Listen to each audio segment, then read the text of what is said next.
Pour la première fois, depuis plus de 3000 ans, des hommes pénètrent dans la dernière demeure du pharaon Toutankhamon.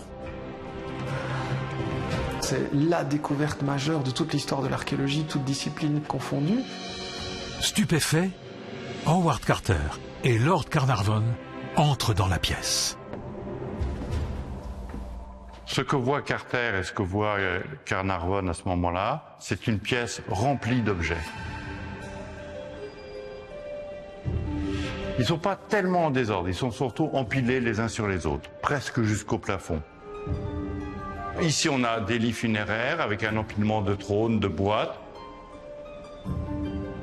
Sur la gauche, on a des chars, des montées. La tombe semble préservée. Fébriles, les deux hommes continuent leur exploration.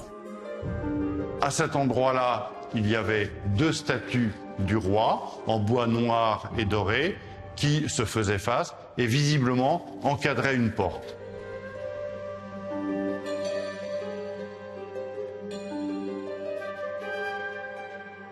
On voit une trace d'un plâtre plus sombre où l'on rencontre des estampilles, donc on sait que c'est une porte scellée et de toute évidence, c'est la suite de la tombe, donc probablement l'endroit où se trouve le sarcophage de Toutankhamon.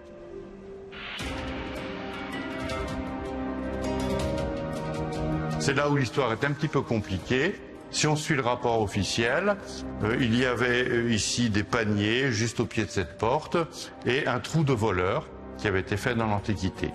On sait maintenant que ce trou de voleur n'a pas été fait dans l'Antiquité, mais que c'est Carter et Carnarvon eux-mêmes qui l'ont fait, probablement le 26 novembre.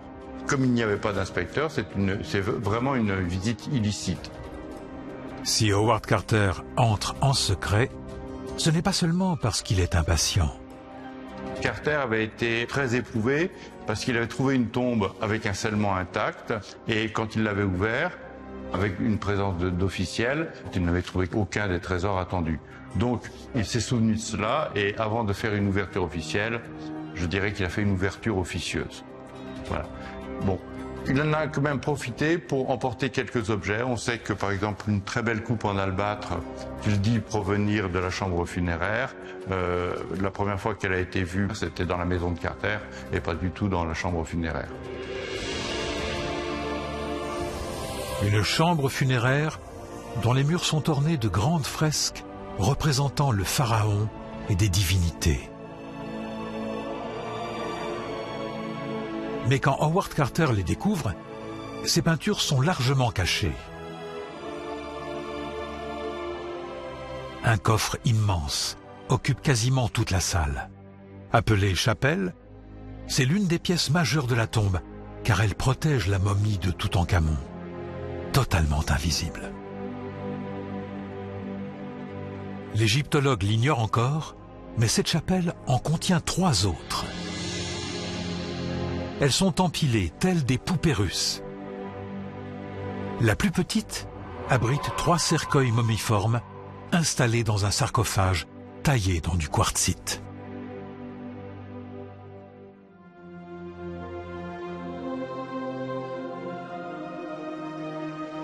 Les 2 premiers cercueils, réalisés en bois, sont recouverts de feuilles d'or ciselées et de pierres semi-précieuses. Le dernier, en contact avec le corps du roi, est lui constitué de 110 kilos d'or.